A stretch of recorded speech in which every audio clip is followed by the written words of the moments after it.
What's up, y'all? Welcome back to another episode of the Post Game Spread. This is going to be the Jon Huizinga Story, Part 3.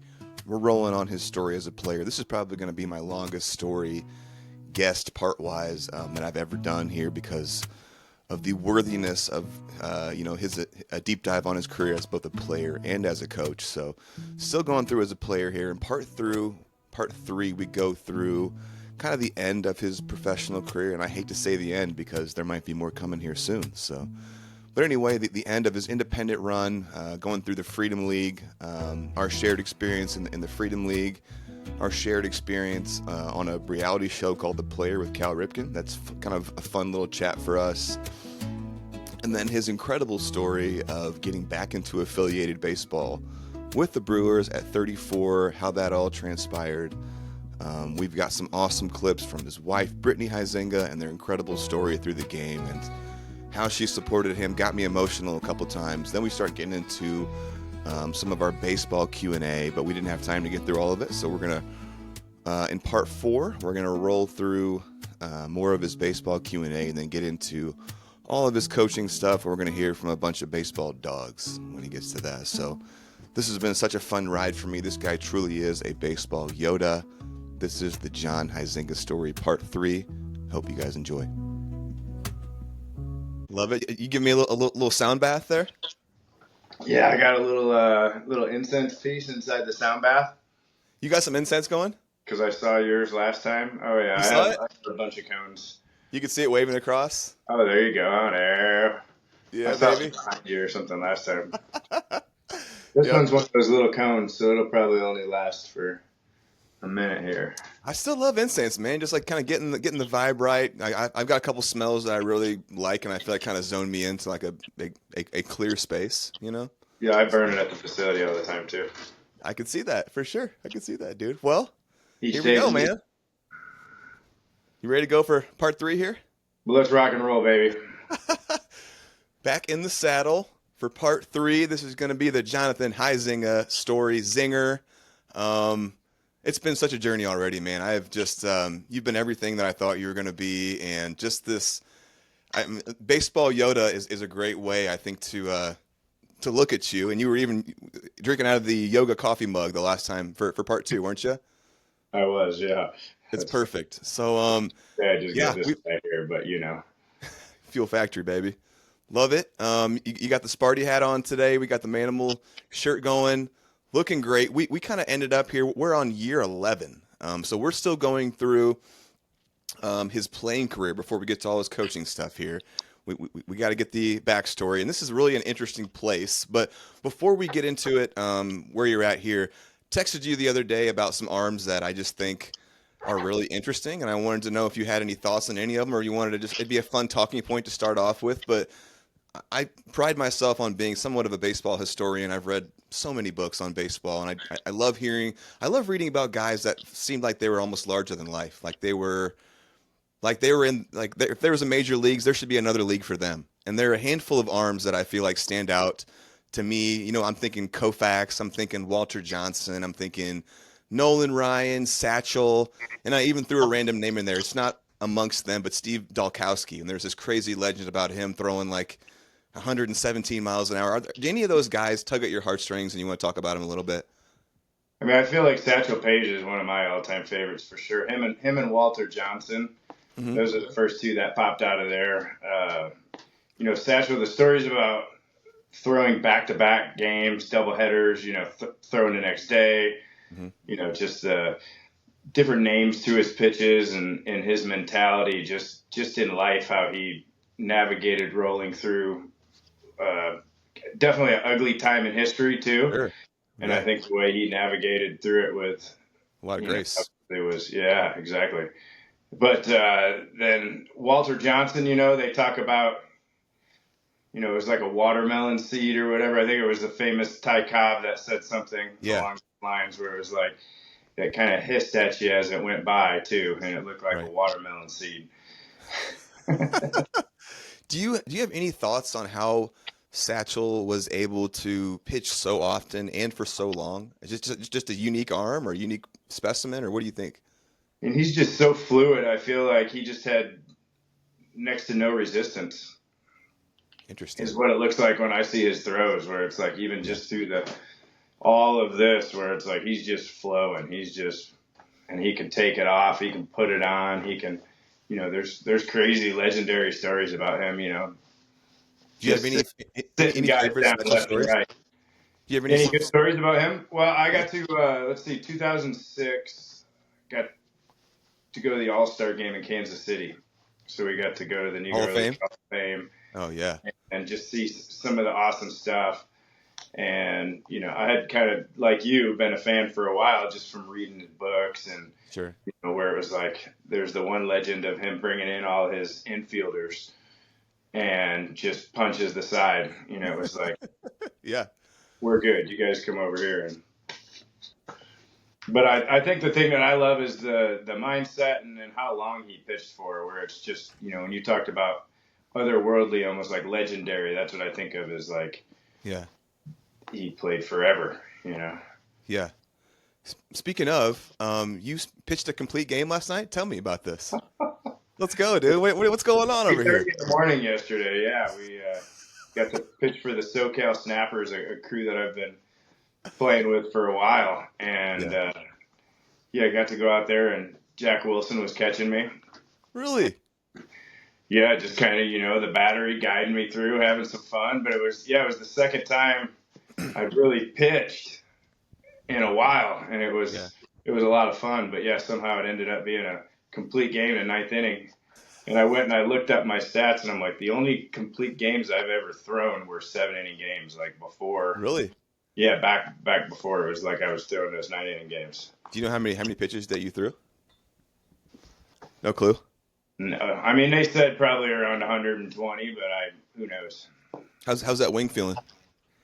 I got up, did all my movement stuff this morning. It was definitely there was a little resistance initially, but Sure. did just a bunch of movement stuff, trampoline, and just trying to Yeah. be like water again. Yeah, So baby. I love it.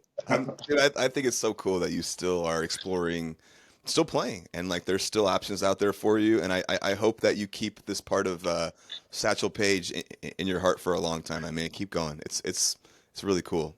Um, Let me ask you this: Nolan Ryan, fascinated by this guy. I'm currently reading his book, Throwing Heat. How was this guy able to? I'm going to be honest. When I watch the video of him, it looks different to me than other guys that are throwing 100. Even today, when you see 100, something looks different to me. How he was able to throw that hard for so long. Do you have any thoughts there? Because I mean, he was a true power pitcher, like giving it, letting it eat. yeah, I mean I think they say that he moved further faster than anybody else, where it was like because with his big leg lift, and then he Yeah, had a big stride, yeah, and he moved fast, even though he was a large specimen. But I think a yeah, lot of when I watch him, I just see the mindset and the mentality, yeah, where it was like also you knew which part of the plate was his. And he yeah, would make it very clear which part of the plate that was. You see that legendary picture on the wall right behind you, but it's like, yeah. and Yep. that's the one from when he got hit with Bo the ground Jackson. ball by Bo Jackson right back up the middle. Right, I have that Yep. same one in my office. Isn't it just? It's so iconic. Like, I have to have that up there. Like I have this in my son's room too, as a way to like give him some energy. Yeah, there was like no thought of coming out, right? Where it's like I No. think that's where it was like because Jack that was catching me yesterday, we made it through six, and Yeah. I had no plans of necessarily a limit, but it was like okay, somebody else can pitch or whatever, and then Sure. Jack was like, well, hey, I'm your relief today. And I said, we go back out there again or whatever. And I'm like, all right, let's do it. And then we Run it. went out for the seventh, and it was like a Yeah. 7 pitch inning. And then came back in. And then the eighth was maybe one of my better innings. And then we were like, well, he goes, you might as well CG it. Let's go. Yeah. I love it. Can you speak at all about your aspirations of maybe playing professionally again, or is that kind of like something you want to keep in your back pocket? I mean, I would definitely be. I mean, I think in my mind, it's always there's an existence of it. I think Yeah. just being open about it. It's a matter of getting my body to let go of all the anything and letting the things fall into place that would need to fall in place. And you But said I you've been think you've been you know, ramping whether up it though, right? was overseas or wherever it was, I think it would obviously have to be the right situation Sure. just because of the responsibilities that I have with my players. But I Sure. think especially if it's I've had some talks, some different talks, or shorter stints, maybe going for Oh, cool. a A month month or or a something like couple that. Yeah. months, or just kind of seeing where it's at, and then kind of I love it. because I think the idea of being in shape, and then the idea of being in pitching shape, and then like being Sure. in like season shape. There's different stages of that where I think I would never fool myself or try to trick the game where it's like I know the amount of work it takes to get ready. Can't trick So the I think game. I love that. that process right there, I would want to respect it, and build up. It was always The game even knows, doesn't it? in training. I like to see hitters at least 5 times Hmm. for the visual of just for me. That's where it kind of allowed me to get where there was that calm. Yeah.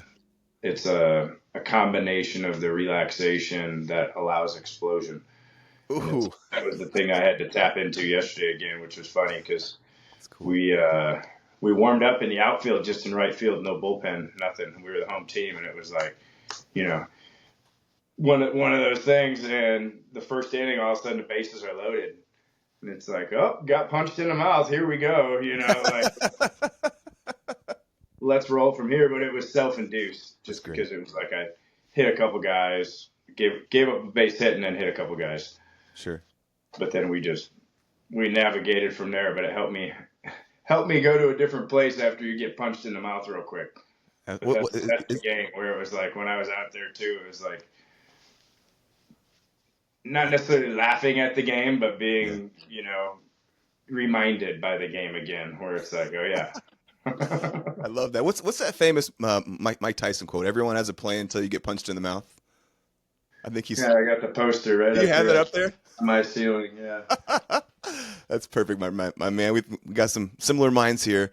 So let's before we move on, I want to say a real quick thing about the legend of Steve Dalkowski has always been super interesting to me. If you guys don't know, was this minor leaguer in the Orioles organization that people talk about in ways that nobody else has. And supposedly this guy was throwing in excess of 110, 115 miles an hour. I don't know how true that is, but people that talk about it, it's really interesting. I think Ted Williams said he was like the scariest guy he'd ever saw, and having Ted Williams say that is powerful. So anyway, go look up the Steve Dalkowski story if you think that's interesting. But Yeah, it's moving in on here, the documentary Fastball. If you yeah, watch the documentary, there's a little clip in there. yeah, We actually have I have a bathroom that's got all black and white photos, and he's one of the photos that's in that Steve bathroom. Dalkowski.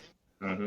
Okay, man, and not even like a big guy, like 5'10", like a regular looking guy. Had big glasses. Like, apparently, he had a big drinking problem and could just throw the shit out of a baseball. So anyway, Steve Dalkowski. Moving on, my friend. Here we go. We're back in the saddle. We're still being brought to you by Clean Fuego. So head on over to cleanfuego.com. Post game spread code to get 10% off purchase. Love those guys. Moving on to year 11 here. This is going to be 2012. This is going to be the Freedom League. I'm excited to talk about this because I have, some skin in the game here. I came in the second year, but for those of you that don't know, the Freedom League was an independent league out in the Phoenix area that lasted 2 years. Super unique. 4 teams, essentially. I think there was some agreements with another league for a while, but 4 teams right there in the area. And it was a ton of guys that were kind of like pros or former pros from the area that probably wanted to keep playing. That's at least how I saw it. So I mean, there were guys like me who had very little pro experience to guys like Julio Lugo and like Joey Gathright and Jeff and Brett Jenkins were there, and it was a super interesting league in that regard. Juan Senricio, Eli Sinoki. This was Joe Spurley's league. He essentially founded it. So anyway, enough about that. Do you have anything about the Frontier League that you want to talk about here before we start getting into this conversation, or what you got? I mean, I feel like for me, the timing of the what was it called, Freedom Pro Freedom League, Baseball yeah, League, right, was really good because I was here in town. I had a young family. I was yeah, coaching. I was doing stuff, so it just, especially geographically, made sense. yeah, And then, like you said, yeah, some of the guys that were involved in it, it it was also in all the nice stadiums. So it's Yeah. like we played in some good spots, and the clubhouses and whatnot. Yeah, we were in the It major was league good in spring that training experience. complexes. Yeah, it was good in that experience for sure. Sure. So a unique league, and like I said, there would be guys that were like Julio Lugo was using it to try to get back to the show, as was Joey Gathright, and then there were He guys was like sick me. too, by the way. Yeah, Lugo What's was nasty at shortstop. I loved yeah, having. Yeah, rest yeah. in peace. Rest in So peace. a really interesting league in that regard. Reed Engel was there, who's a friend of ours as well. Hmm. Um, so tell me a little bit about what are some of your favorite memories from the Freedom League and anything like that you got? See, I mean, I was basically a player coach, Yeah, that's right. which was fun. But it was also, it was interesting because I'd go to the different. Clayton Tanner was the guy that a lot of times I would hand my stopwatch and my stuff to, and it was like, all right, I'm running down to the bullpen, or like sometimes I would start. It was Yeah, it was fun, but I think thinking back, I remember the coaching staff and having the guys that were there and the the camaraderie and everything that was there. It was definitely, let's say, less than some of the other leagues in certain ways that things were done. yeah, But I think that in other ways it was awesome. I think especially geographically, it was nice to sleep in my own bed, sure. and it was nice to connect with the guys that we got to in that league because I think Joe had a good network connected to that league. Yeah, As far as how it lasted or didn't last, I mean, I think that's probably a whole nother story, but that's a lot to manage. yeah, But I think the concept that he had was really, really good, and I think he had a lot of good people involved as far as what I could tell. I yeah. think the mix, like you mentioned, of like some young guys but with some older guys, I think is always a unique thing that I liked it. is, yeah, I think that's good for guys that are learning the game too. I mean, I Yeah, remember even from the guys from spring training that we, obviously got to release some guys in spring training, so that part, but then also the guys that you keep and just seeing them in the roles that you want to use them and the yeah, things that you can see that would maybe help them, and it was fun. It was a lot of fun. for sure. And it was a cool first start for a lot of people. Like Ben Johnson was our assistant coach on the Goodyear Centennials, and now he's the AAA coach for the Cardinals. Or Yeah, he's he's the been manager. Kobe's coach for a couple different years. He's Yeah. yeah. So I mean, cool stuff like Yeah, that. there's a bunch of guys in that league as far as like some of the guys, and I think the location being in Arizona made sense because of So much the talent. stadiums that are available that time of year too, where it's Right. like Yeah. They weren't being used. So it was, I mean, it was a thrill of a lifetime for me to be in these big league stadiums, playing these games there. Obviously, we didn't fill them for shit. There was nobody there, besides, players' wives and like friends and stuff like that. But really cool to be in big league clubhouses on those kind of surfaces and whatnot. And I thought it was really good competition. Like I had just come from the Frontier League, and I thought it was all of the Frontier League, if not more, because of some of those like seasoned guys that had been to the show. for Let's see. sure. Yeah, I mean, I think whenever you got those names, the guys that you mentioned there, but it's like when you got those guys in the lineup, and then you got scrappy young guys that are hungry that are Sure. learning stuff from guys. Hmm. Yeah, that was, and Gathright once again playing in center field. We already talked to him, or talked Yeah. about him, but Joey yes, Gath. that Reed was another guy that you mentioned too. I love Reed. Love that guy. Reed, really swing it. I got a feeling you're going to probably talk about something else to do with Reed here shortly, so I'll let that be. But Sure. Well, I think we're pretty much there. So, I yeah, mean, essentially, you did Freedom League for 2 years. We'll get to my part because you actually have a huge hand in getting me there in the following year. yeah. I But think actually, as I'm thinking though, I think it was the second year that I was the player coach because it kind of blends together, right? yeah, Because it was like the year before we had a different coaching staff than we had the next year. you were definitely listed as a player coach the second year. I remember seeing Yeah, that. not the first year. We had because I was just thinking because we actually had quite a coaching staff too. Was I it mean, Dave Hilton was Rafi? one of my favorite baseball people ever. Really? Another, yeah, rest in peace. But he was an absolute beauty, and yeah, just that whole coaching staff Was it was good. Raphael? How you say his last name? Most young, Yeah, he had a hitting yeah, I think place there too that we used to go hit Was at. the next year. That's right. In Yeah, fact, I think he coached a different team the year before. Okay. in that league, and then that had Yeah. switched. And Yeah. he's a awesome baseball dude too. He's He's a fun. beauty, man. Brett He used to, Jenkins too.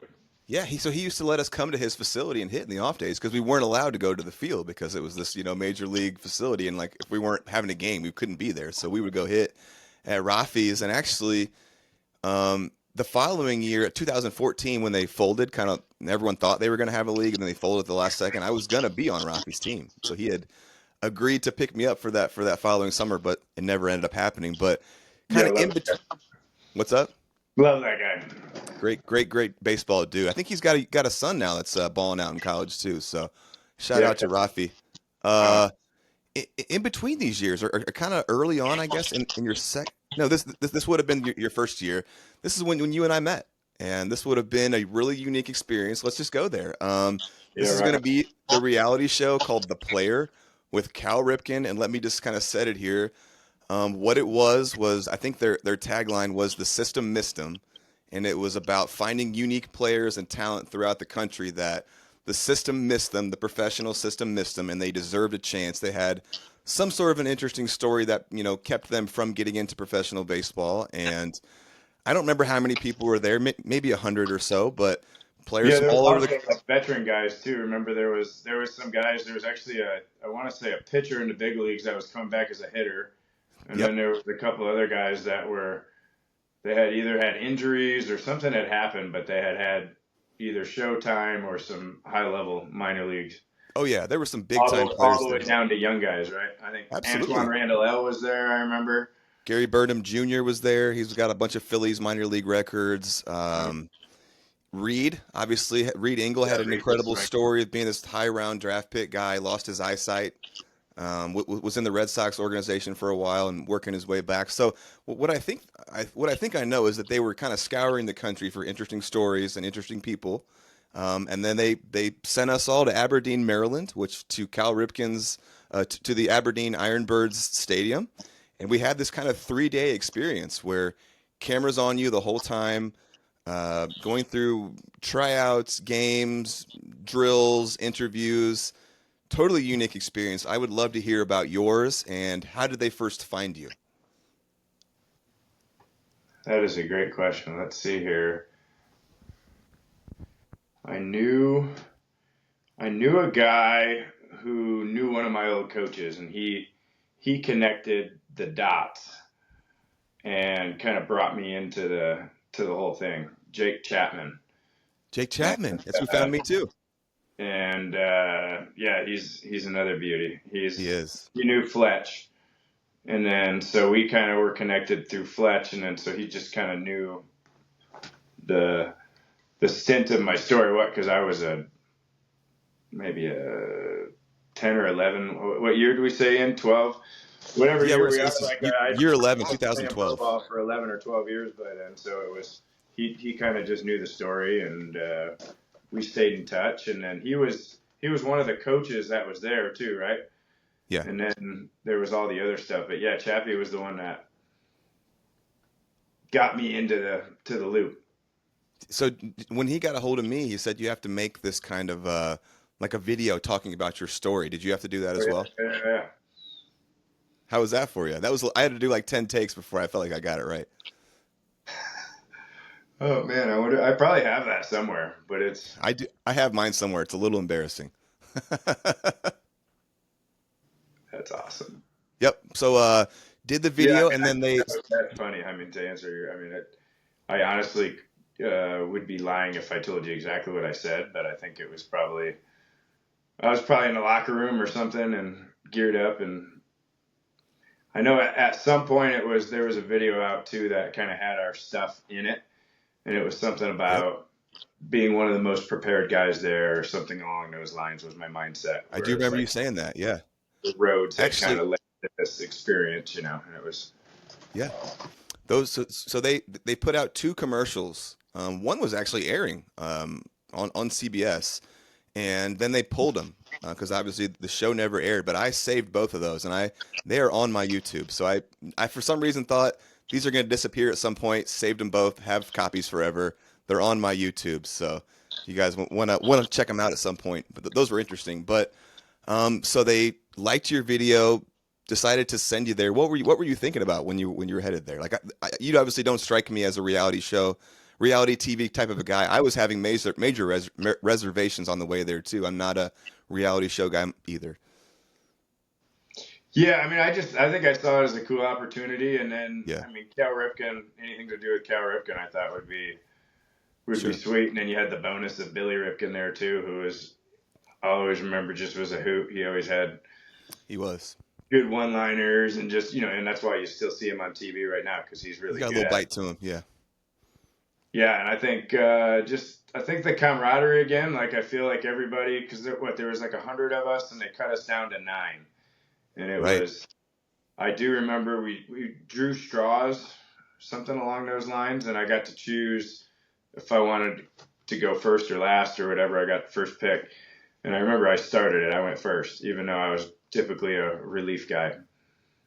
But I Wow. always remember that. That was Like when you got to throw it like in the game yeah in the scrimmage because I'm like, oh, I'll okay, go first. Let's go. Here we go. I was just ready for it. Let's go. to knock it out. Yeah, and I remember. I mean, it was so unique because obviously there's cameras on you from the time you walk up in the morning and start signing waivers and stuff, and they're pulling you aside for little interviews and doing little things like this. Like, what was your experience there? I remember the sitting down with Cal, and at the Same. time I was primarily lower arm slot, and he was like, after watching me, he was just like, I would not like facing you or something along those lines. Like, I never liked facing guys that threw like that. He's a Yeah. competitor, so obviously he's gonna probably go to one of his other batting stances and try to figure something out. But he's never gonna just concede it. But it was just funny because he was like, "Man, that's an uncomfortable at bat for a right-hander." And I was Right. like, And I remember guys getting cut kind of as the day went. Like all of a sudden, 5 guys would be missing. Then there's another 5 missing, and then another 5 missing. "Yeah." And I mean, I think indie ball had prepared me for that, where it was just like whatever. It's like I've been in clubhouses where, oh yeah, I mean that's a carousel. Guys are on and off. See ya. sure. So You're sitting next what to did a it guy feel like? that night. What did it feel like being on camera for you and like doing little interviews? I remember them. I remember saying something one time and they liked it, but they asked me to say it differently, like say it again, and that was a weird moment for me. Did you Yeah, I ever? remember What was stuff like like? that too. I mean, I Right? think we had filmed a fair amount of stuff already, and like with Fletch, we had made our first DVD back in like 2006. Mm-hmm. So like a lot of that video stuff, I think was, and I used to do a lot of stuff with the 90 Mile Per Hour Club, where it's like, and like you said, sometimes it would take sitting there and doing it 10 times, where it's like you're sitting and looking at yourself and talking on the camera, and it's like, yeah, just one of those things. But I think it was all part of the experience. I would just say, I remember exactly what you're saying, where it was like, hey, do that again, or like, hey, say it like this, or it was like, okay, yeah, all right, on that, you know. So weird. Like, Probably got some gibberish coming out, in between words. So there was a weird moment between Anton Randall L and I where he was kind of jawing at me a little bit about like it was a good natured back and forth, but like I'm not much of a chirper, and I said something kind of weak or something like that, and they were like, "You need to come stronger and like do it again." And like he came stronger the second time, and I was like, I don't even remember what I said, but it wasn't what they wanted. But it was just weird that they were asking me to do something differently. Say it differently. This will be better. That was a yeah, weird like a moment for big me. show. Yeah, it had to be a bigger show. A bigger show for Under the sure. lights, times I remember. Yeah, there was. I think there's been a couple. I've done a couple other commercials. I did a Pepsi commercial, and then I was a stunt double for Chris Bryant in a Red Bull commercial. But What? there was a couple different experiences where you see the same thing. I mean, when they shot the Pepsi commercial, there was things they did. I was actually a first baseman, and I was holding Pablo Sandoval on, and it was like What? they took guys off my Rockford Riverhawks team, which Really? yeah. That's hilarious. What's interesting about this experience that the player or whatever is I still consider myself friends with like a bunch of these guys. Like it was a short little experience that was very unique to all of us. And I mean, I still keep in touch with Larry Pempek, Anthony Luciano, Gary Burnham, Reed. Engel, James Frederick, some of these names, some of the nine that made it or whatever are still guys that I Yeah. keep in touch with today. And you obviously, it's crazy, right? Yeah, I mean, I feel like anytime you're in that's like a bonding experience for sure. I mean, especially when you're all going through, I mean, chopping down, getting rid of people left and right. I mean, just the whole Yeah, thing where it's like you all kind of gravitate together like magnets and you're all, yeah, for yeah, sure. it was a quick brotherhood. I think too, part of it was along the lines, and I had to relook this up later on to kind of be reminded of all the details, but that their mom got kidnapped. And that's why the show never like aired or continued because we were sent home, which was the plan, but That's then they right. were going to bring us back. And then there was some crazy incident where That's they right. like hijacked her mother and were driving around in a car. They never harmed her, Yes. but it was like a ransom kind of thing, like you'd see in a movie. Yeah, And I remember after that. that, there was no more player They shut us down. Yeah. So for those you guys that don't know, because it was probably like a small window. You got to think like to do it. it was like they probably would have brought us in for what, like another week or so, and then it would have been. Yeah. But when that Split. happens, obviously the priority of life is going to take over. Your mom's a little more important than making a reality show, you know. But I think that the winner was going to get an invite to spring training with Baltimore. Right. That's what I recall too. They was going to get some sort of a minor league deal with the Orioles. But yeah, so that never happened. So the nine of us made it, yourself and myself included. They sent us home and said, in a month they're going to bring us back or whatnot. I actually came back, so they gave me a date, and I came back a day early because I had a buddy that lived out there and stayed with him for a day or two. And then they said, "Hey, we're not doing it." So they told me to Really? scram and go home, and they said maybe in another month. And then remember they kept kind of pushing the maybe in Yeah. another month, maybe in another month, and then finally I never even heard an official. We're not doing it. It's just no communication just ceased. Is that kind of how it went for you too? I think so. I think Reed and I just went back and kept playing Yeah. because it was we went into our manager's Mid-season for you office, guys. Dave Yeah, Hilton, and yeah, he's the one that allowed us to go, for and sure. he had us back obviously. So Yeah. So just a unique experience that like I yeah, remember they ran an article in my paper here and it never ended up happening. So I remember kind of feeling a little bit like, do some people think I made this up? That I was supposed to be doing this or unique experience, something that I'll never forget. So anyway, moving on to the next year here. So Peoria Explorers again. I've got you at year 12, and this is when you're kind of a player coach, pitching some, um, coaching some. You feel like we've already covered your Freedom League stuff, or you want to any memories from this year that I stand mean, out I that just are think it was interesting? fun. Same thing, good group of guys Yeah, getting to at times lead by example, right, and like teach yeah, certain things by that, but also getting to help guys with their workouts or their nutrition or kind of yeah. just the different. I think it was good for me on my coaching path because it there had to be a distinction between like what I was doing as it was like a different hat that I had to wear as a Uh, player versus as a pitcher. Whereas sure, like when you're or excuse me as a coach and as a pitcher, as a coach it's like my needs come second and I'm just looking out for all these guys on their own, and looking to connect with these guys on their own levels versus like right, when I go to pitcher mode, it's like now it's just, my breath and being present and, like I talked about earlier, finding relaxation so I can have late explosion. And it's like then I can for sure. execute quality pitches all day long. I love that. And this is a special part for me because I ended up getting to play against you for a little bit in this league, and so much gratitude to you, man. I had just gotten released from the Frontier League and had 5 at bats, was 0 for Was that 5. Windy So my City? Was that Windy Windy City you City were in? Thunderbolt. I thought I was with Schaumburg in spring training, got cut at the end, and then Windy City picked me up, got 5 at bats in a month, and they said kick rocks. And I had mounted this huge comeback. I was like 28 at this point. So the whole yeah. reason we're here for this podcast is because I had this wild ride through baseball, and I was making this comeback to prove that I belonged in professional baseball. So this was like a year and a half comeback for me to go 0 for 5 in the Frontier League. I couldn't go down like that. So was reaching out to all my contacts and reached out to you, brother, and said, "Hey, man, I need somewhere to play. If there's anywhere in the Frontier League, if you hear of anything, please put my name in there." And I don't remember how long it was, but eventually you got back to me and said, "Hey, Joe Spurley is looking for a change. can you get out here basically? And I went out there for a little tryout and did well, and I got to fulfill this thing in me that I had to do. And, got to start, got my first professional hit, got to prove to myself that I belonged in professional baseball somewhere. And that, I'm going to get emotional, man. That let me come to peace with my career and let me, when it did end, um, it let me walk away knowing that it was over and that it was okay. And that everything that I had done, um, just thank you, man. I really appreciate that. Like That it was, was worth it. Right? It made it worth all the work and sacrifice. And yeah, yeah, I mean, yep, I love being a part of it. It's yeah, I yep. love your story, brother. Thank you, man.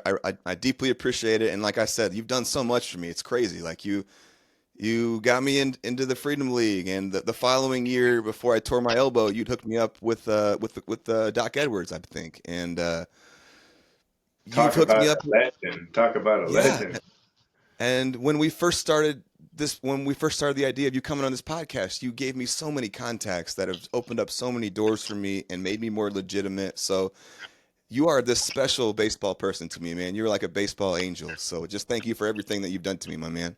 I appreciate you. Yep. All Good right. too, We'll brother. I we'll, got lots of we'll stuff keep on going there. here. I'm not gonna cry on the podcast, but it's okay if I Uh, do.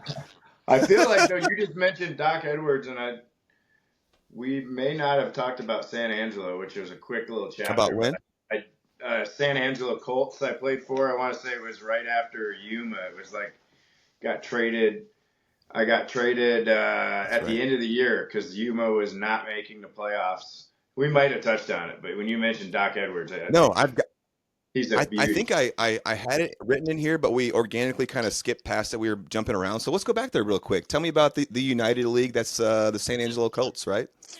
Yeah, so a buddy of mine, Sean Kramer, was a player coach there. So similar kind of Yeah. situation where I was in the next years. But Doc Edwards was the manager down there, and Yeah.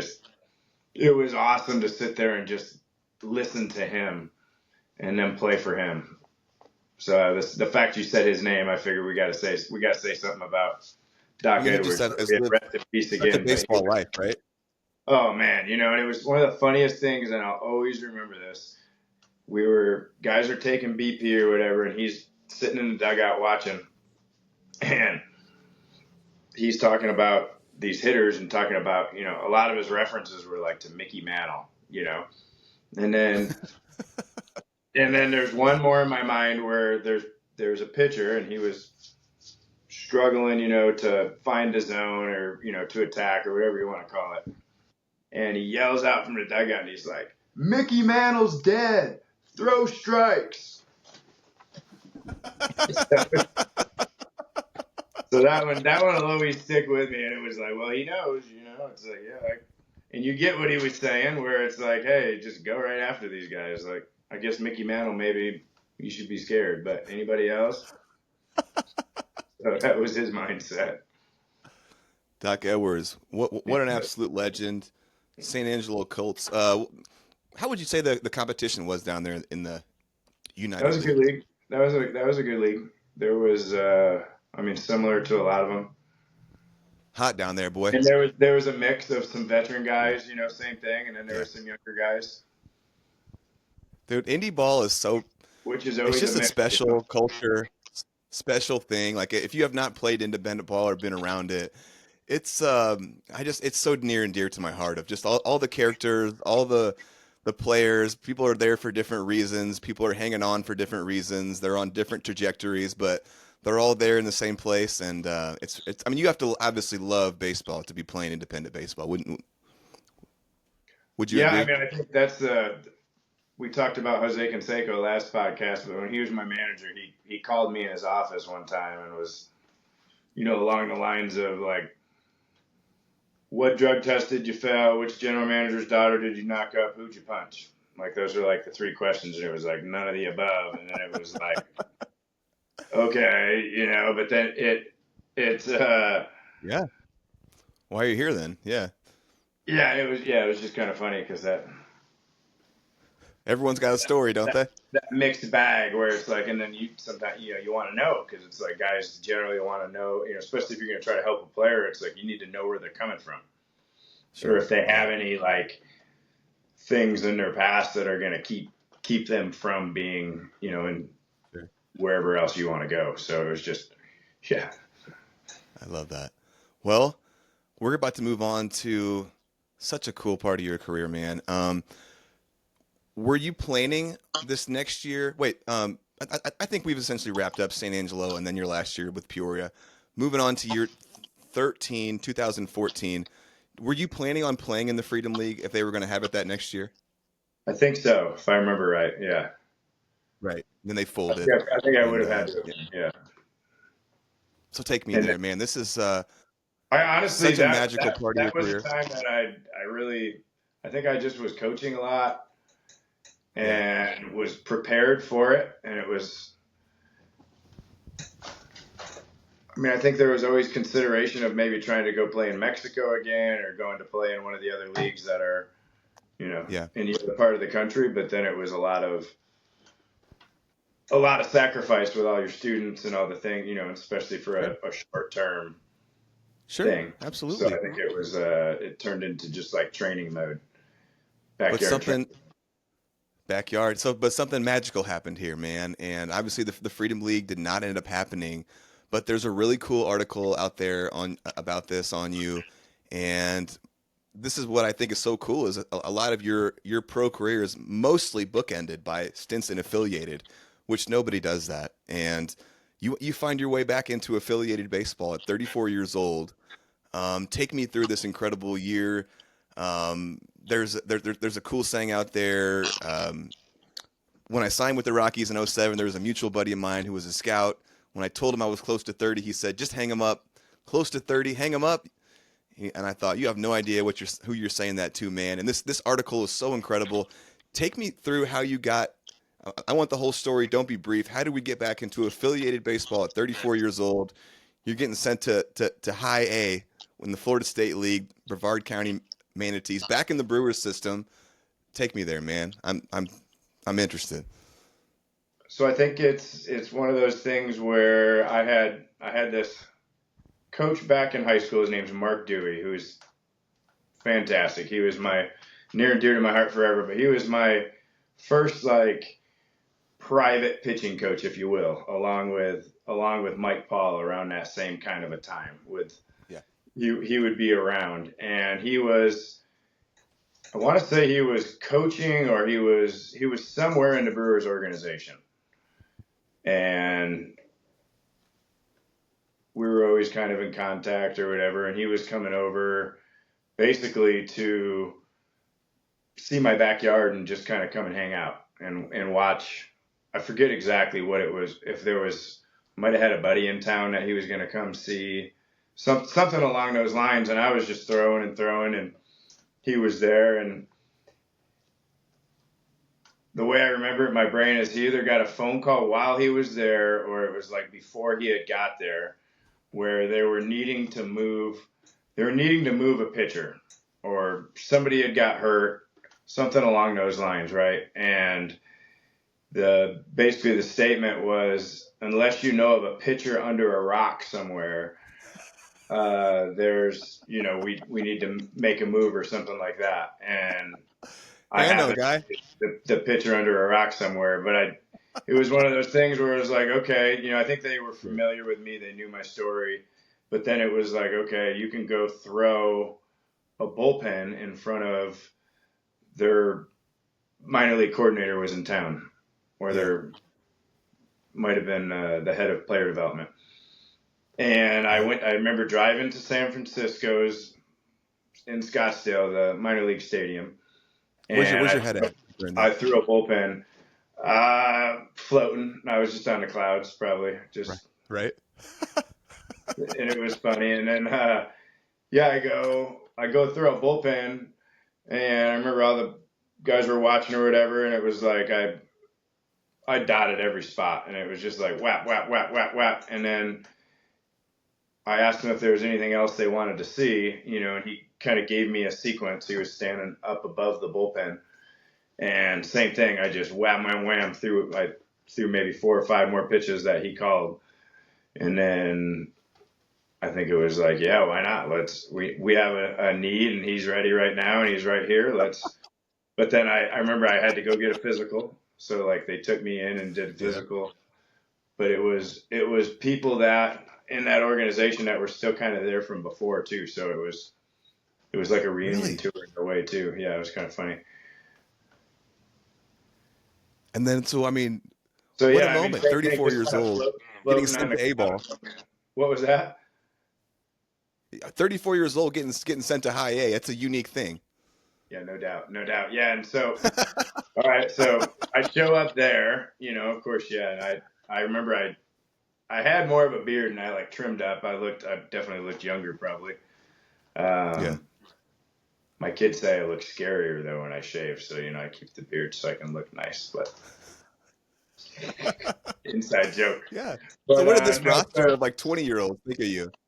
I just remember, especially like calling my wife and like she was super stoked, and called parents, grandparents, and people, and it was a fun experience. But then it was like, okay, you're shipping out like right now, and then I get there and it was the Blue Jays complex in Dunedin, I remember, and I walk up or whatever, and it was whatever time I show up, and it was definitely the game had already started or whatever, and I remember right, I was definitely in street clothes and came down towards the dugout or whatever, and then they kind of gave me a hard time for showing up mid game or whatever. They're just razzing me, and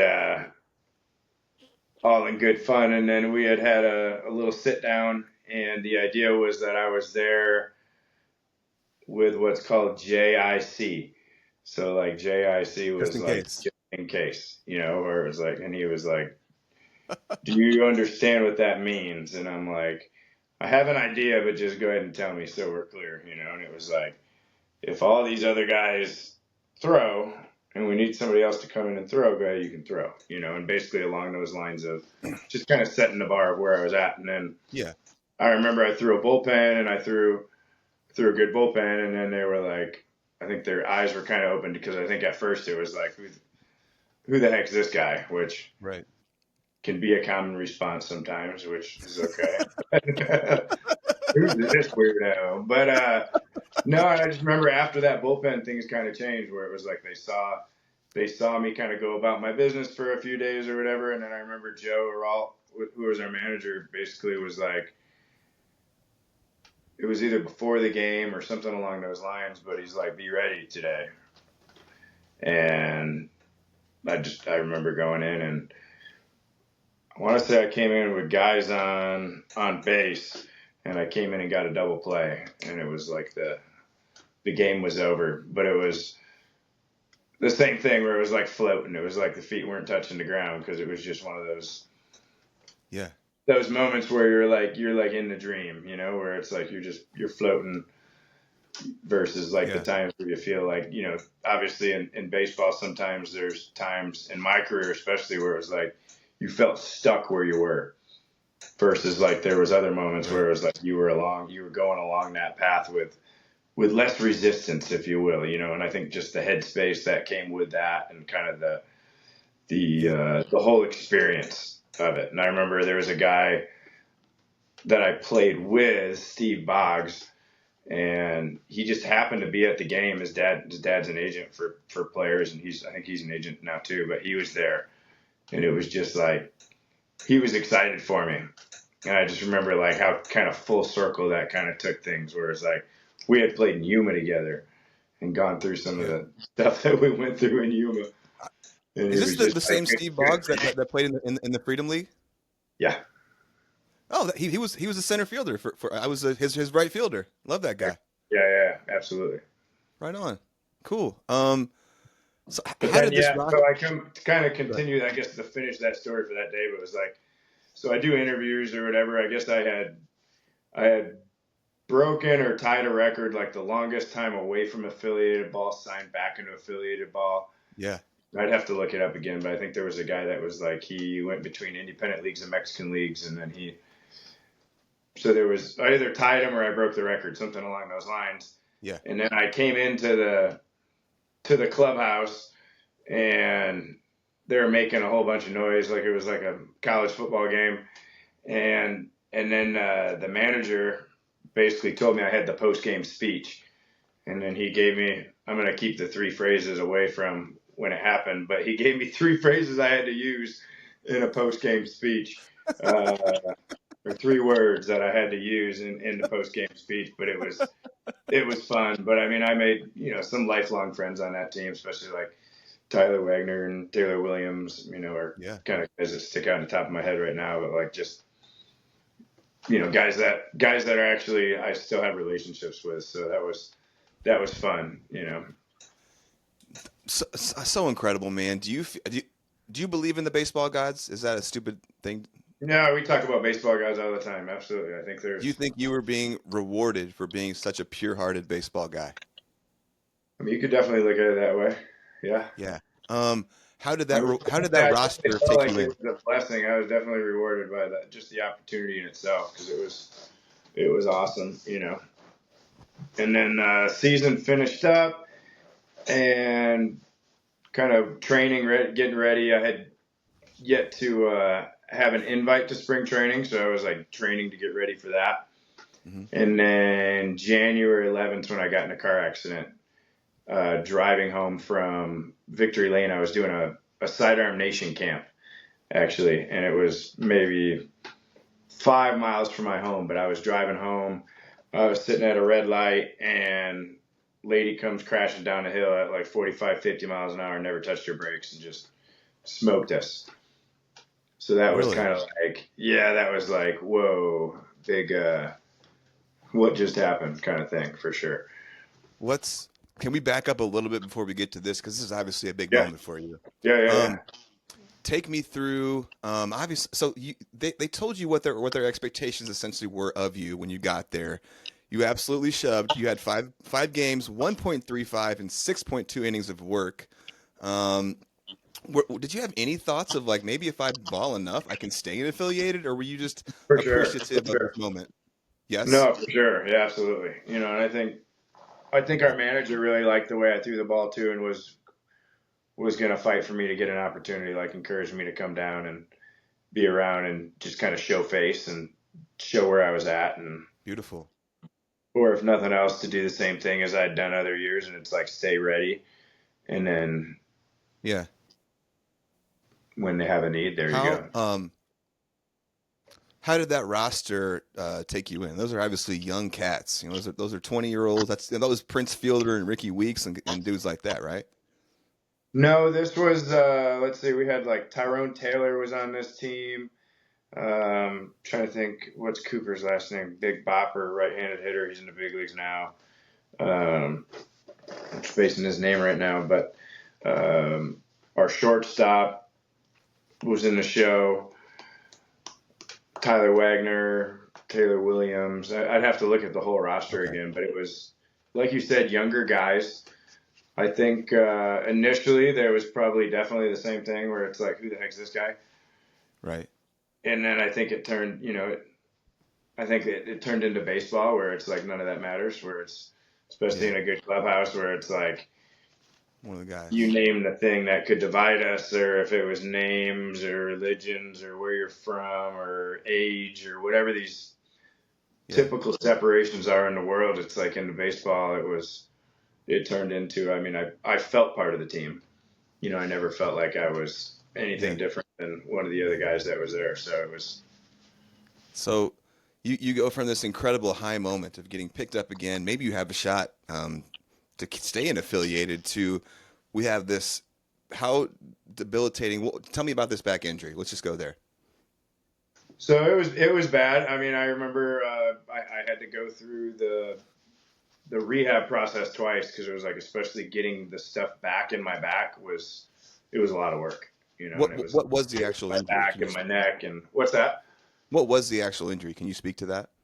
Like what was the diagnosis? L5S1, and then there was stuff up top as well with typical whiplash, because I did all the things that they tell you not to do, right? But we were sitting in the intersection, and there's cars coming, and I had my buddy in the car who was untouched by it, Yeah. but I put my right foot on the gas or the brake as hard as I could, and then I grabbed the steering wheel. So like I Tensed created up all that tension. tension in there. So that's what I was told was what made it worse than what it could have been if I was just So surprised by then, it. what is the fallout after this injury? What can you not do? What can you do? I mean, there was times where there was no walking. Like it was, I remember guys, especially through this process, I'd be laying in my bed. This was at my old house, and my window was right next to the pitching tunnel. And I would set up the camera, and then I could coach the guys like through my window because I wasn't getting out of bed.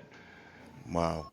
And then there was a couple different times in the backyard too where it would just lock up, and it was like I'd have to just we had this yellow training table. I'd just lay on the table until I could, you know, until I could start to move again or whatever. Where are you at mentally going through this? I mean, I think my coping mechanism has always been pouring into others. So it was like it pushed me even further into Further the into coaching that? into things where it was just like pouring into others and like helping them. Like if I'm unable to walk, how can I still help somebody? And I think it was like allowing myself to share like the mind stuff or the mindset, the breath, the connection, any of that natural stuff that kind of ended up being what brought me back to where it was like nature and my breath and all that fun stuff. Let's go there. Oh Tell me no. about the modalities that you use to heal yourself. So I mean, I think a lot of it started, and this had already started when I had this injury, but it was nutrition, where it was like getting away from the standard things that processed things that people eat, whole foods, eating clean, Hmm. a lot of movement, yoga, especially breath kind of stuff, the martial arts stuff. There was a lot of Yeah. stuff with that seafood definitely helped through some different stuff, and it was even like active meditation type of stuff. It's a move that it's called rolling dragon. I can kind of do it here, but where it's like you come through and then you come through, and it almost massages the spine and the lat and everything, but it's more of an active meditation where it's like it's what at the time he told it to me where it's like what I'd been given. So it was like Yeah. instead of like playing victim and like why is this happening to me, it was more like okay, I understand what happened. Like you can put your car accident right here, but then it was like Yeah. okay, now as it goes around, it's like okay, well what have I learned, and then what am I going to give back to the world because it's not about me, and then it turns Mhm. right back into that. So the idea was like even if I was given like this crappy situation, by the time it goes through the process, it comes back and now it's a pearl because ultimately it's Oh, like it's protecting the pearl, and the pearl can have so many different definitions of what that means for you. But it was for me, it was the game too, where it was like keeping because it was never the game's fault, right? Like any of the things that happen, I think some people get bitter with the game and they get pushed into this sure. victim mode, and I think any of us that have been around injuries or any of the type of stuff we've as coaches or as players we've seen that, and it's I always say it's like a coin where it's like yes that part always exists, but it's like instead of why did this happen to me, it's like okay what can I do with this, and it's like there was just a big mind shift set that kind of allowed me, and then I think throwing away the idea of time, like almost in my mind like joking where it was like I'm an Olympic athlete, I'm just gonna train for 4 years, versus like thinking, oh, I gotta Yeah. go, go pitch in 2015 or 2016, or giving it like a box that it needed to fit in. Yeah. Man, this is so fascinating to me, and you are obviously uniquely qualified to even handle this. I remember Reed Engel talking to me about you were helping him through stuff. I remember his shoulder was shredded at one point, and he was coming back, and that you had him essentially like talking to his body before he went to bed, like thanking his shoulder for healing and thanking his body for, being strong and being capable and on the process. And that was, 2012 or 13. I remember hearing that for the first time and being like, wow, like that Well, is it was something like that I the need to fasting understand more too, about. like there's this meridian point tapping stuff that you can do. That was another thing I had learned years before, but Yeah. it came back into play again, where it was just like, okay, yeah, that was a good tool for me, especially emotionally, where it would, kind of help clear those pathways and release the resistance Yeah. again.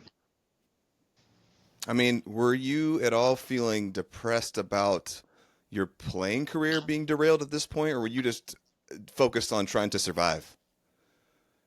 I mean, I feel like I was still, like, in my mind, I was still going. Like, there was never, like, it was just another obstacle. But I feel like Yeah. my best coping mechanism was just like helping kids work on their stuff. Helping people work on Sure. their game.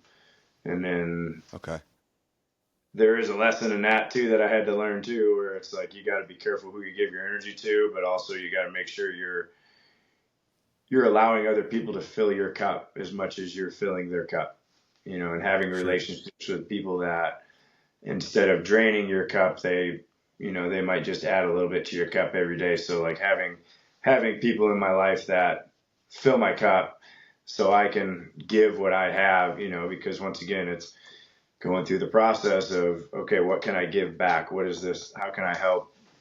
Hmm. Whether it's the baseball community or the people, the families that we're surrounded by, but it's how can we help others? That I think the more that's you help beautiful. others, the more other people are reaching out to help you as well. So It's all connected, my man. It's beautiful. That is so beautiful. Like what? Yeah. That's what you put into this world. You are going to get back 100%. I believe that. little So boomer, maybe.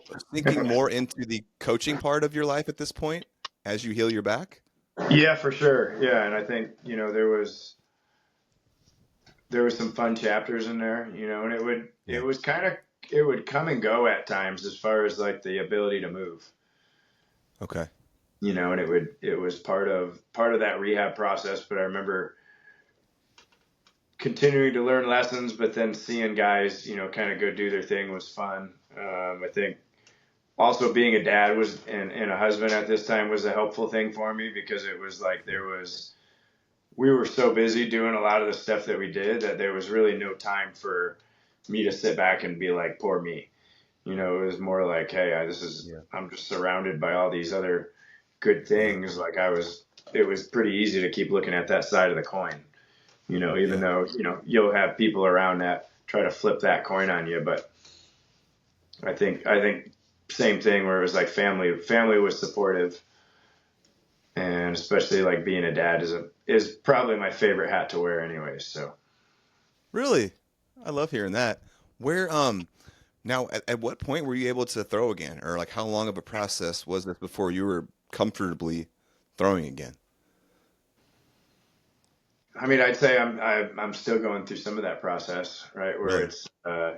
it just keeps getting a little bit better, especially with some of the, we're doing some BFR throwing programs right now, and then doing some Yeah. stuff with direct current, and it's allowed me to remove a lot of the noise, which is Hmm. fun. I think that's part of what I was able to find yesterday, where it was like finding a relaxation to allow more explosion, and then it's back to the same thing as we do with the kids, is building the beast, right? And you got to build the beast from the inside out, and in a sense Yeah. from the ground up, right?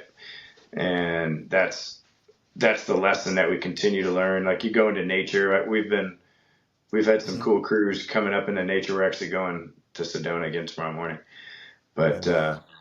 yeah, buddy. But you go play catch in nature, and there's just lessons out there all over, and there's patterns, and there's ways to find Tell me about stability. You that. got 1 foot on a different rock, and you have to find center, and then you have to judge distance different, because it's not like this just perfectly flat field that you're on. It's like there's rolling hills and rocks and trees, and you got to throw it through this tree or around this branch, or just finding ways to kind of be creative with your throw tends to be freeing for So cool. guys, and sometimes it's just taking your shoes off in nature and sitting there for a minute and just being like, wow, and I think it's a connection Yeah.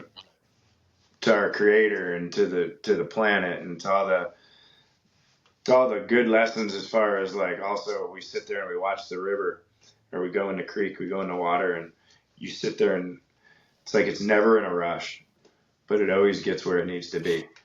And it's always on time. And when's it on time? Like when it gets there. And it might have like a little swirl over here that's going this way, but then there's another swirl over here that goes this way. And then you kind of just see all the patterns. And then when you talk about throwing and you start seeing some of the patterns and how the body can twist and move. And, it's not just a linear move. It's not just a rotational move. It's together, right? It's deeper than that. It's like the roots of the trees that you see, and it's just fun to go up there with guys and hear the things that they see, and sometimes it might be one trip and all of a sudden they're just, or it might be like, hey man, we need to go back there like 5-6 times to really get the most out of it, and I think it's fun because I got some good adventurers this off season that like to adventure. Dude, I am so fascinated by this. I think what you're doing is so special. I am absolutely going to take you up on that offer. I don't care if it was a BS offer from you. I'm coming sometime, my man. I'm No, going to be there. For sure. And we'll That's take you up what's to up. get the water, and the water's cold this time of year. So Yeah, I'm in it's it. a humbler, anytime you deal with that. And Yeah, then it's like a lot of times we'll do, some of the animal moves or some of the elements to yeah, get your body temperature back up, but it's yeah. movement And again. And it's like, it's new and it's a yeah, fun thing. And then right now all the colors have changed. So like if you live in Phoenix, it's very rare to see, most of the stuff down here is the same year round.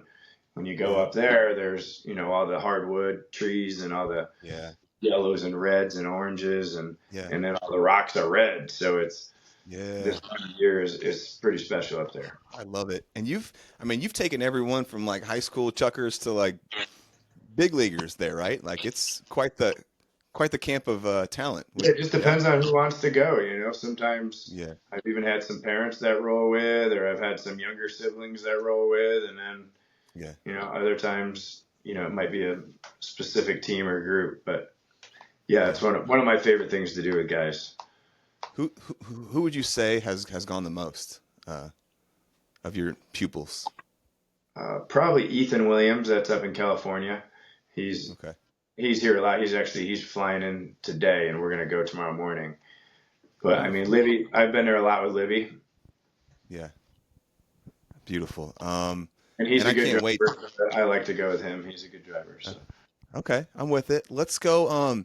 How about this? How about we get into some of our Brittany clips here, and then we'll Oh, get into some of our baseball Q&A. There's some really special stuff here, so I hope you're ready for this. all right, here we You go. ready to go? Yes, sir. This first one is called Our Story. Here we go. Can you hear that? Started Yes. flying Okay. out All to right, cool. Arizona once a month for 13 months straight. So I was living in still living in Kalamazoo, Michigan at the time. This was back when like Northwest Airlines existed, and I was flying out here so much that I very quickly like moved up the ranks in the flight system, and was flying first class every time, which was awesome. But long distance relationships at that age was very difficult. I was 18 and he was 24, and we somehow made it work, and then we did a long distance thing for quite some time, and then we got engaged August 1st of 2007. He was playing in St. Paul, Minnesota, and so we got engaged there, and then got married like the following October. So it was a mix of things, but once we were married, I moved out to Arizona full time, or once we were engaged, I moved out to Arizona full time, and then we traveled a lot. I pretty much went everywhere with him full time except for Mexico and Canada. Wow. Those places, got to visit Canada a lot when he was playing up there, but I never went to Mexico when he was there. But other than that, we pretty much, we'd live here, during the off season, and then I would travel with him wherever he was, and we also did that with both of our kids for a few years. So it was crazy, but I would not trade that for anything. Like, we love traveling, obviously, like that's the industry that I'm in now, and going to new places. And so like that just kind of like went along with our lifestyle, which I know for a lot of families, like that can be a challenge. But for us, like it was just something that we totally embraced. And you heard this one? It's funny. Yeah, I heard that. Yeah, it's good. What you got? Well, the first thing that pops into my head is that we were in St. Paul, and when we got engaged, she, we had dated for a while, so she had the idea at some point it was probably coming, right? But she was always like, "You're never going to be able to surprise me. I'm going to know when you're going to do it." And I was like, "Okay, challenge accepted," as she would say. And I'm like, "Okay." And so I wanted to go fishing early in the morning, so I got her up at early in the morning, and the night before we had taken one of the things in the tackle box and filled it up with roses and then put the ring in the middle of it. And we got out there, and I had one of my teammates' wives like sneak up with a camera to take pictures of it. But I was like, I threw a lure out or whatever, and then I was going to tie one on for her. And then I was like, "Hey, can you grab me that box right there?" And then she goes down to grab that box, and she like opens it up, and she's like, the rest is history. There you go. But I did surprise her. Did you surprise her? That's So gotta be. Yep, I got her. For sure. No way she was expecting at like 5 a.m. No. Yeah, dude. You guys' story is so beautiful, man. And the main theme I heard from that was just how she embraced the whole journey. Being a wife of a ball player is not easy. Being the wife of a ball player that's an independent ball is even harder. Going around the country, sometimes the pay is not great. You got to figure shit out in the off season. But it sounds like she was supportive the whole way through. I never got the idea that she was like, you know what, this is getting too hard. We need to change course. She always supported what you wanted to do and what you loved, which was baseball. Is that pretty accurate? absolutely. Yeah, I mean, we were actually talking about it the other day, and it's like I never one time remember her being like, let's pack it up and go home. Yeah, enough, man. Just always, hey, you guys are a team, right? Team Zinger. Yeah, buddy. I love it. Let's move on to our next one. This one is called Our Unique Story of Love and Support. Here we go. Yeah, it's all good. Yeah, she's got me going. Okay.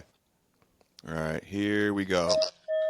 Right? So like you have like really high moments and really low moments, and if you are in the baseball world, like that. It goes along with the territory.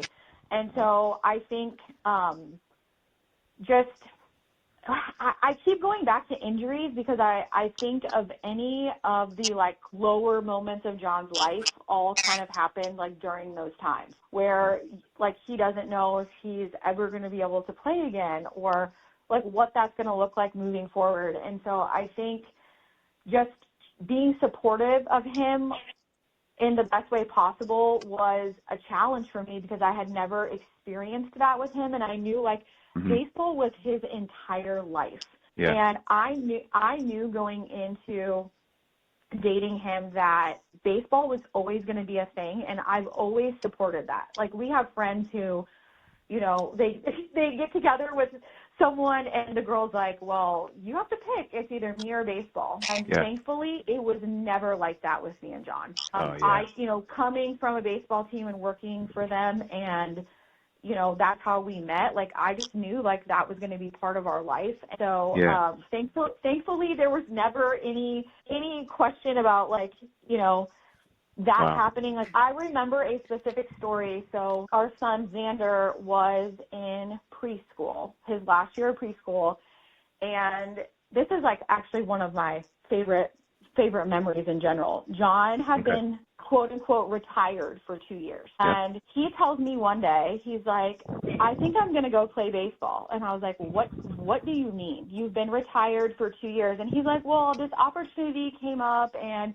if I pass the physical, like, they're going to sign me. And it was the Brewers. And I was like, he was like 30-something years old. I was like, what's happening? I was a full-time teacher that year, like in my second or third year of teaching. And I'm like, and I have 2 little kids, both in preschool. Like, what do you mean you're going to go play baseball? And so he goes and does the physical on a Wednesday, passes the physical, and on Friday, he was like, okay, like, let's go sign this contract. And I was like, what?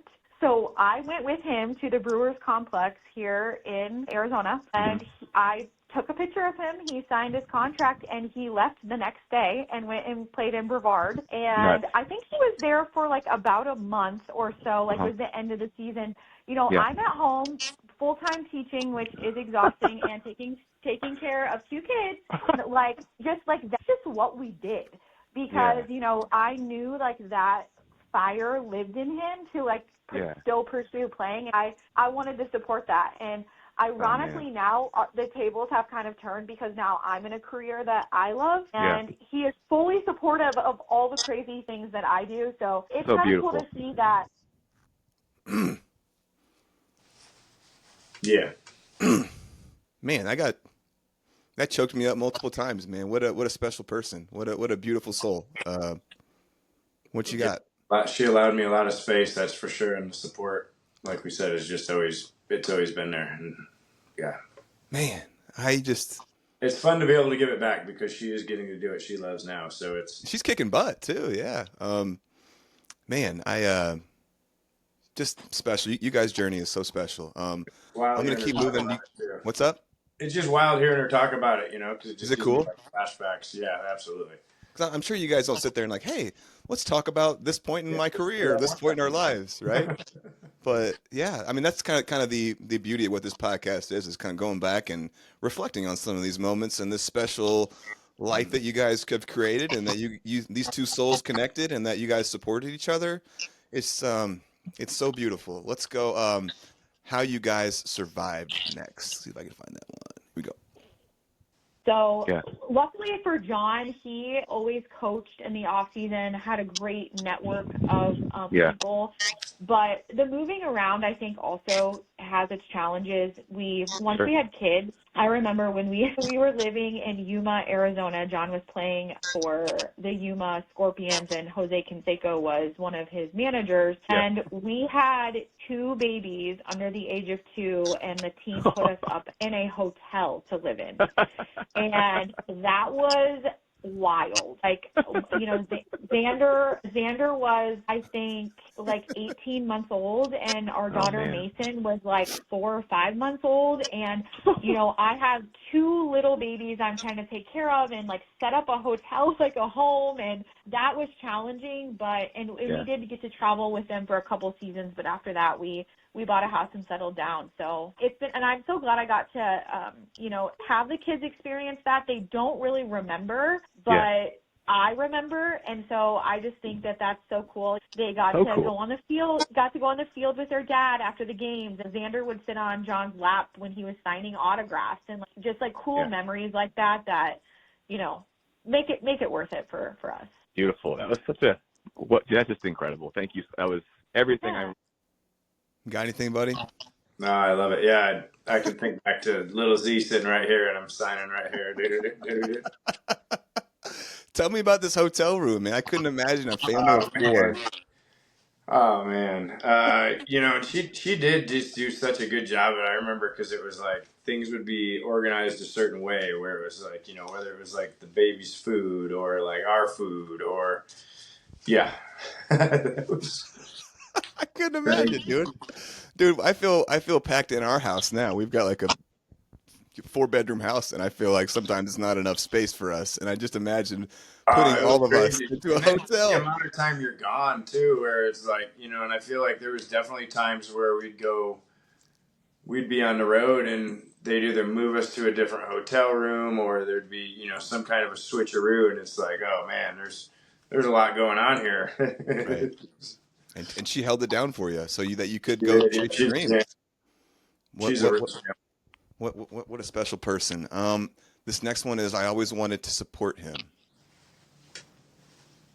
I keep going back to injuries, because I think of any of the like lower moments of Jon's life all kind of happened like during those times where like he doesn't know if he's ever going to be able to play again, or like what that's going to look like moving forward. And so I think just being supportive of him in the best way possible was a challenge for me because I had never experienced that with him. And I knew like baseball was his entire life.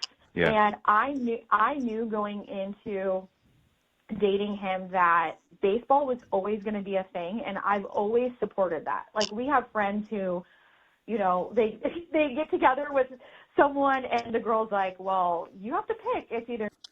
Sorry, I already played that one. Oh, good. Yeah, we did. No, it's all good. All right, the next one is the people you meet along the way. Nice.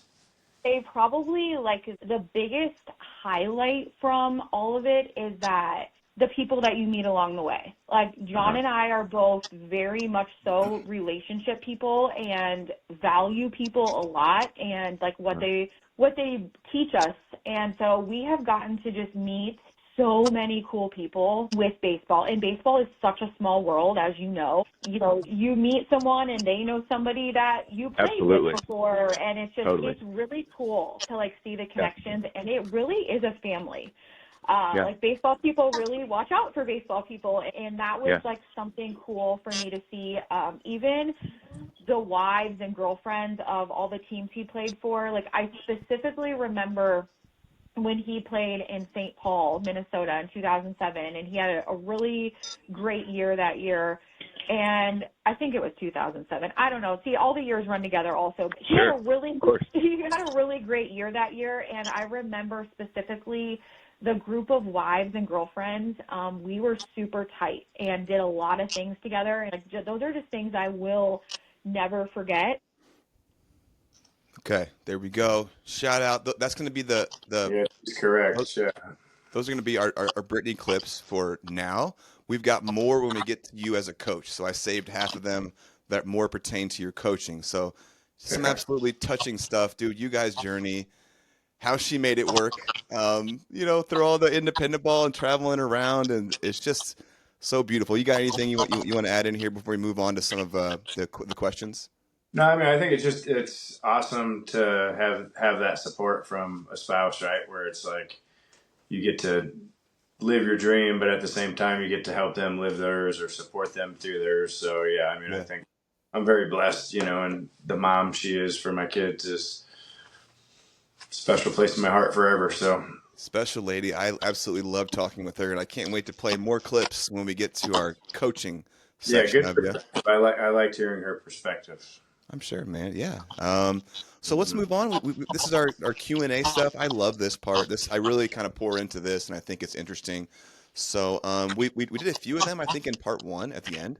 But let's jump back into like some of your teammates. I was still thinking about the outfield arms, man. I'm like, man, who? You come up with one? The best. The jury's still out on the best one. I'm still thinking here, so we'll come back to that one for sure. Though that one's in my mind. Did we get to best infield hands? No. Okay. I'd probably say Orlando Arcia though, and I think we did mention him. Okay. But in a different capacity. But he was actually on that 2014 team.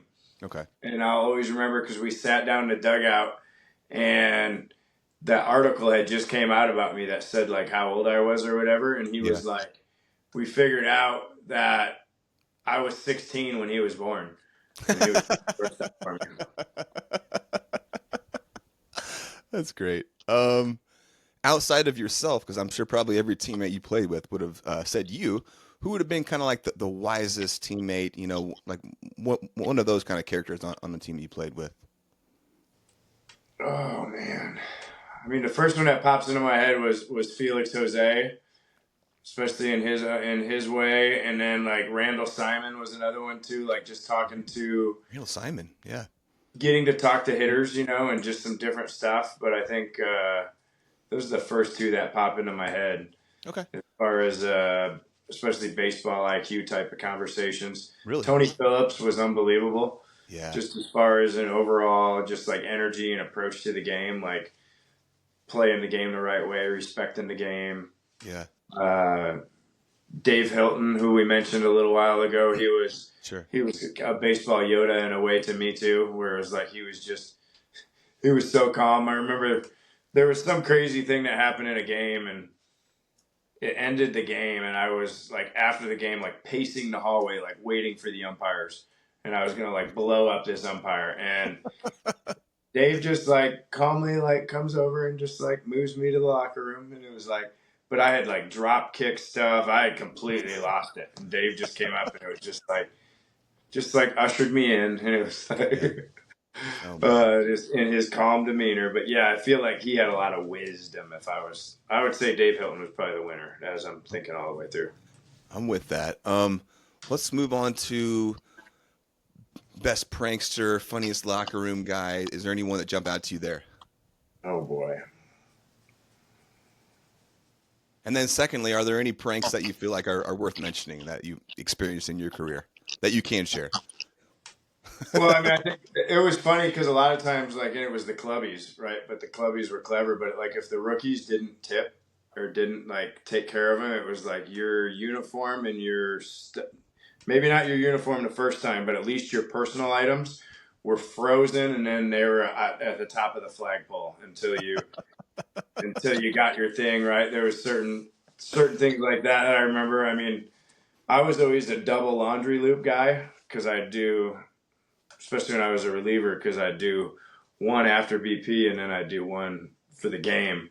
Mm-hmm. And so I always, take care of the clubby as much as you can take care of the clubby, right? Absolutely. Great advice. That's important. Let's see. Prankster. Somebody funny. I mean, I've played with a lot of funny guys. I remember a guy, Brandon Todd, that was in Rockford, that really funny dude. And he actually went and did that commercial shoot with me with the Pepsi thing. That dude was really funny. College teammate. I mean, Dylan Putnam used to do these impersonations that were out of this world. Those are probably the top ones that pop into my head. Okay.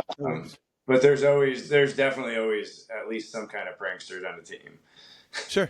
Absolutely. You have to have one. Overall, like a couple of the most talented people that you played with. I mean, Manny Parra is the first one that pops into my head. Mm-hmm. Left-handed pitcher. Absolute beauty. Okay. Cameron Lowe was a guy that he was in the Midwest League same year as me, and actually I still get to see him. He's a gem. He's doing a lot of stuff in the health and wellness industry. That's awesome with athletes too. But he was so nasty, and I just remember seeing him. He was like 6'8", and just sinking and just like nasty stuff. Where it was nobody was jumping in the batter's box against that and living their dream. It was just trying to make contact. Two double part question: your most fun year in baseball and your least fun year in baseball. I'd say my least fun, even though there was a lot of good things, was probably 2009. It was the year I was dealing with some bone chip stuff in my elbow and trying to like pitch through it, and I was in a bad headspace, and I got traded from Calgary to Winnipeg and Winnipeg to Schaumburg, which I think we talked about this a little bit. It kind of all shook out the way that it was intended to, obviously, but just at the time, I just remember there was a lot of noise. Okay. And then let's see.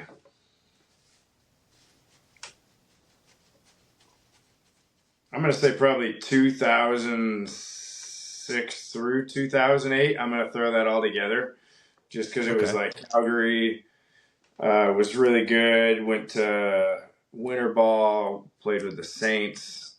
That was kind of all, like the Saints was a lot of fun. That was probably the most fun of any of it. I'm with that. Then I love asking this question. It's about your glove. So are you loyal? It's multiple parts. So are you loyal to a glove brand? If yes, is there a model, size, webbing, color, are any of these specifics things that are very important to you? I'm a glove connoisseur. I've got a bunch of them. So let's go. Talk to me about it. I think probably my favorite catcher's mitt would be like an All-Star, or I've got, in fact, I think it's in my car, but I got a really nice Rawlings. That's a beautiful chocolate, beautiful glove.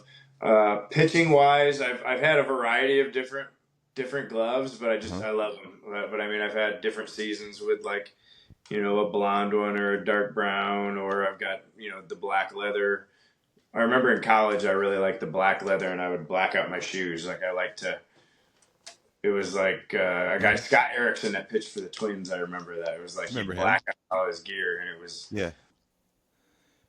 Is there a preference on webbing or size for pitching model? I like bigger, Yeah. but Like, I mean I also have a 12? couple training gloves that are like tiny, the little guys. But if Yeah. I'm pitching, because I have big hands, Right. I like a big glove, and ideally closed off. Is your is your pointer finger out on your glove, or is it hidden, or what are you doing with it? I'm two in the pinky, and then kind of Here. split because I have a wide hand, so Yeah. I like to put two in the pinky. Okay. How many gloves would you say that you own? Oh boy, one, two. I got 5 of them within my sight right now, and this is just like most of them are. I'd say I got at least a good clean baker's dozen. Baker's But dozen. probably closer to 20. I love that.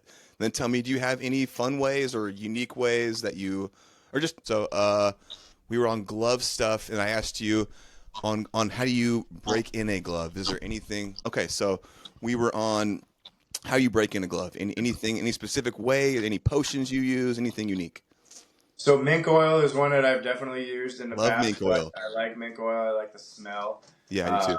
And this baby right here, is a good kind of a starter for me. Yeah. And then I usually like some type of like a short bat or a mallet type of a thing, and just kind of get that feel, and then just playing catch with it, of breaking it into the hand.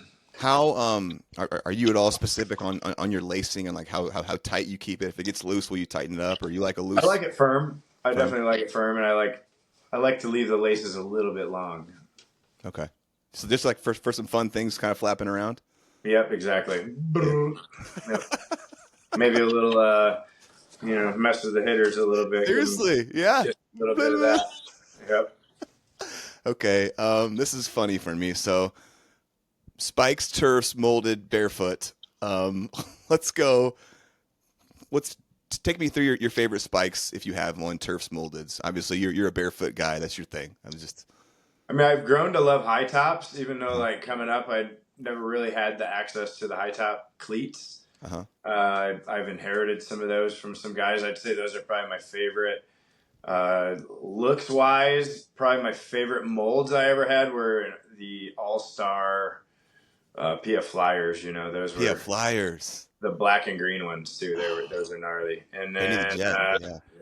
Barefoot. Yeah, I love being barefoot. Anybody that knows me, I'm barefoot a lot. When did that start? When I was a kid, I used to barefoot water ski, and I had this guy that was probably like age 11 or 12. We had this cottage up north that this guy Doug used to take me skiing, and he would always walk on the road without shoes, and I was always like, man, I want to be able to do that. And he always said it was for his barefoot, so really? He could be going 40 miles an hour on the water bare feet. Well, I mean, like, when did it become like one of your things? Like, have you read the book Earthing? Ever since then, at least. I mean, it was, and then Frenzy got me started with some 5-finger, the Vibram 5-finger toe shoes. I remember when those came out, yeah. But I've got my second and third toes are webbed together, so like I had to kind of customize mine. Really? Yeah, I'm a little custom. Like you have to slice the material so you could get in those a little bit. Interesting. Okay. Love that. Everyone that knows you knows that you're a barefoot guy. There's pictures of you in your facility barefoot when nobody else does. It just depends on the group I'm with. Like if we're hauling a little bit, I'll give in some shoes. But if we're just kind of at a casual pace, I'll hike with no shoes for sure. That's awesome, dude. I love that. There absolutely is something to connecting with the earth through your feet, man. There's something special there. I've read the book Earthing. I'm sure you probably have or are aware of a lot of that. I've seen clips of it. Yeah. Sure. Okay. As a pitcher, were there mechanics that you tried to emulate that you felt like were applicable to you? For sure. Yeah. I mean, I think Kevin Brown was always my favorite. Kevin Brown, man. The twister and the wrapper, and he threw sinkers. And so sick. I think if I styled myself after anybody, it would have been him. One of the dirtiest sinkers of all time. I would love how he would, completely like kind of turn his back to you almost, and then him just here's 97. Like, and the Texas attitude to come along with it. Yeah, and I feel like he elevated, like he did, because he was known for his sink, but he elevated really, really well, which makes you a better sinker guy if you can throw those four seam biscuits up here and give you this, and then you got that off of that, because it just changes eye level, as we like to talk about. Kevin Brown, so dirty. Who is your favorite player growing up, and why? Ricky Henderson. Ricky. Oh, man, tell me why. In the way he let off his batting gloves, the way he kind of, do all his things. He was, definitely my favorite. Have you read his book? It's super long. I don't think so. It came out within the last couple of years. It's extremely long and detailed. It's incredible, though. But I totally agree. Ricky Henderson, iconic he had kind of like neon, kind of like lime green going out through some of his batting gloves, and just the style. Just Ricky. So great. Okay, let's go. So who did you root for growing up then? Were you a Tigers guy or were you an A's guy? I was a Tigers guy, and I like the A's a lot too. I definitely like the A's. Eckersley. Guess what? My next question was going to be who were some of your favorite players from those teams? With the Tigers, it was definitely like Cecil Fielder was definitely one of them. Alan Trammell, Lou Whitaker, Jack Morris. Whole crew. Mickey Tettleton with his batting stance, because we played a lot of wiffle ball. And then I think, let's see, with the A's, it was definitely, Eckersley was awesome. Bob Welch was awesome. I love Dave Stewart. Smoke, the way he came set, and all you'd see was like maybe his eyebrows, you know what I mean? It was like he was awesome. I love watching Smoke pitch. He was absolutely that just time frame or that era of A's baseball is really cool too. And there's iconic. Do you have a favorite pitcher of all time? Not necessarily the best or who you think is, but just a favorite pitcher of all time. I'd say Satchel Paige or Walter Johnson, like 1A, 1B. Yeah. Okay. Here we go. You have to choose an all-time 5-man rotation with 2 relievers and a closer. Let's name them. Oh boy. Pedro Martinez. 1. Randy Johnson, Roger Clemens. I got a 5-man rotation here. 5. You want to do 4, you can. I got to throw Kevin Brown in there because I love Kevin Brown. And then I got to throw, let's see, I'm going to throw an old time. I'm going to throw Satchel in there because he'll pitch whenever. 2 relievers. I'm going to go Dennis Eckersley because I loved watching him pitch growing up. Fun. Absolutely loved him. So fun. And then let's go Mariano Rivera. Love it. Just so crazy that I had one more reliever, right? Oh yeah. One more reliever. Oh boy, there's so many that are popping in my brain, but I'm gonna go Billy Wagner. I loved watching Billy Wagner pitch too. What a great story! All those guys are just iconic. I've always just been so fascinated by Mariano Rivera's, just that he could dominate on essentially one pitch. Here it is. You cannot hit it. Is the story true about Billy Wagner that he broke his arm when he was young or something like that and just started? Yeah, he was right-handed, and then I think he fell off a bike or something like that, and then started throwing left-handed. That's incredible. I love stuff like that. Do you have a favorite baseball movie of all time, or a couple of favorites, and why? The Natural for sure, just nostalgia, and then the Major League movies are incredible. Really, I love them all. I'm kind of a whatever you'd call it, like a sap for that. Like any of them I love. Even like Angels in the Outfield, the kind of kiddie ones. Even that one is really good, right? It's like I like them all. So there's not one that you don't like? I've never seen one, no. Even Summer Catch? Yeah, that one's on the verge for me. Yeah, that one's a little good call. I could watch it. My wife might like that one, though, so I'd probably watch it with her. I always ask these questions, and whenever someone blanks on the worst, I always bring up Summer Catch because it's not my favorite. I could pick that movie apart. Yeah, you're right. Freddie Prinze drives me insane with his throwing motion, and that he leaves a no-no in the Cape to go chase Jessica Biel drives me nuts. Anyway, all right.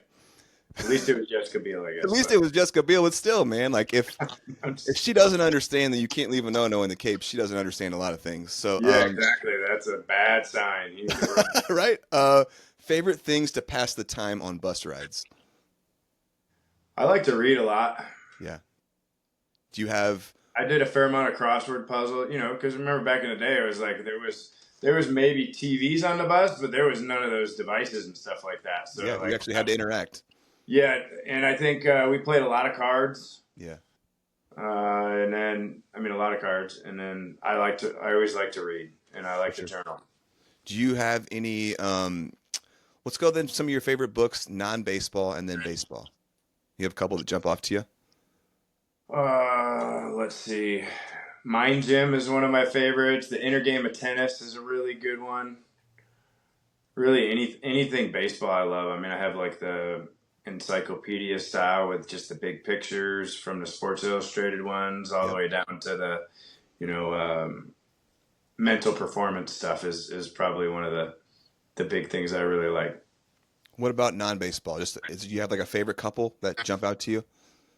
Let's see. Stumbling Upon Happiness was a good read. Zebras Don't Get Ulcers. Those are probably the top two that pop into my head. Okay, I'll have to look into those. This is a funny question because you kicked around baseball so much that probably a lot of places you just got the number that they gave you. But do you have a preferred number that if you got to choose it, and if yes, why? 29. Why? Why? It was my college number somehow, and I just always, anytime I could wear 29, I like 29. Okay. When you are on the mound, you've talked about, being present or so present sometimes that you don't even remember what you threw. Is there any inner dialogue going on? Like, remember in the never mind. What is the Kevin Costner movie, For the Love of the Game? And there's like all that inner dialogue. Was there anything going on in your head that you can remember? Oh, for sure. I think especially like even, just going to yesterday, right? So I got through 9 innings yesterday, and especially at the beginning, it was like all any type of like, I would even say I'd label it as like an excuse. Anything that's like, guy gets a hit and it's like, well, it's 8:30 in the morning, whatever. And it's like, there's just ways to dismiss versus like just being present and relaxed again, just making one pitch at a time. And I think that's where it's like I was able to recognize it very quickly because I've done it a lot, even though it had been a while. Yeah. I think that for me, a lot of times it's finding the calm out there where it's like when we're playing catch in Sedona and the waters are running by and the water's loud, you're playing catch, but nobody's talking because nobody can hear each other because it's so dang loud. Yeah. But it's so quiet that it's loud is what we say. Mm. And I think that's when you're out there and you're in your best. It's like it is literally so quiet that it's loud. And you're hyper aware, but at the same time, there's nothing that's like you're just frozen on. Oh man, that's beautiful. I can't wait to. Yeah, that's great, man. Tell me, this is interesting for me. So, a lot of baseball players have different propulsion systems. Why are they still playing? I imagine early in your career, the pro ball chase was to get to a certain level. Did it ever become more, I just want to keep playing? Or when did that transition happen, if it did? I feel like it's always been as cheesy as it sounds. It's always been just the love of playing, and like the love of the training too as well. Yeah, where I think it was never really about having to achieve this or this or this to find the joy and the peace in it. Where it's like all of our journeys are a little different on it. Sure. But I think like the guys that I talk to that can give the most back to guys have the perspective of the things they gained from the game instead of the things that maybe the game took from them. Ooh, damn. That's so good, man. Do you have a most memorable punch out in your career? Oh boy. Yeah, I think probably it was crazy because it was, let's see, we were in Joliet, Indiana, and I remember there was a guy and I hit him. It was to finish the game, but it was a 3-2 breaking ball. He was left-handed, and it hit him in his cup after he swung. Like he swung and then it hit him in the cup, and that was a game ender too. So I think that was probably the one that pops into my head. By the way, my phone has 3% left here, so if it dies and I go away. Okay. we can, if you're at 3%, we can just wrap it right now then, because we're at a good stopping point, and I don't want to get cut here where it can't upload. So why don't we pause it right now, and then all we got left essentially is to get through some Q&A. So we'll get through the Q&A at our next sitting, and then we'll get into the coaching stuff. Are you cool with that? Sick, Doug. Absolutely. Dude, this has been so fun. We're in this journey, man. We're 3 episodes in now, or three of these in, and we're gonna keep rolling. I hope you guys are enjoying this. This is gonna be the Jonathan Huizinga story, part 3. Hope you guys enjoyed it. We're gonna get out of here right now.